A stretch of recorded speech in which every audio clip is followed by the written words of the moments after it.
La, la, la, la, la. Uy, ate. Ano yan? Itong hawak ko. Kay Mitch lang to. Wala ka nito. Kasi, hindi ka naman very good eh. Meron ako laruan. Kasi dahil kayo, di na ako naregaryon ate. Doon ka na nga. O kasi. Ate, wala naman si Mitch. Ako na lang yung nagaro. Sige. Wow! Ang ganda naman nito. Mga iyak na iyak ba? Sa akin yan. Akin na nga to. Ay, nako. Wag na lang ako. Wala. Hi, good evening. Pwede ka nga dito, ate.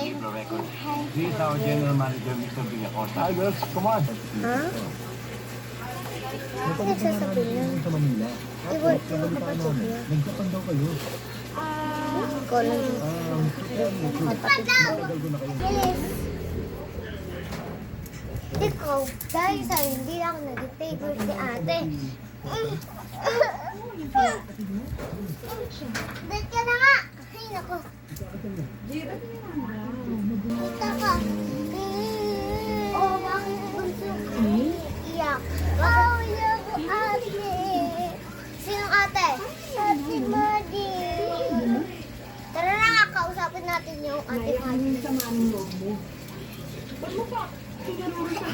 At sikasuhin natin yung pangarap nating maging recording artist. Ate, ba't mo kayo dito? Ay nako, at hindi ko naman feel na dito lang tayo sa probinsya. Anong wala? Ba't umiiyak to? Ha? Sinabi ko, huwag mong papatuloy ng kapatid mo. Mabuti naman. Lalo na ako. Hindi naman Ba't talaan mo yan? Ha? Sinasabi ko sa'yo, huwag ka magpapaano. Ha? Part 2!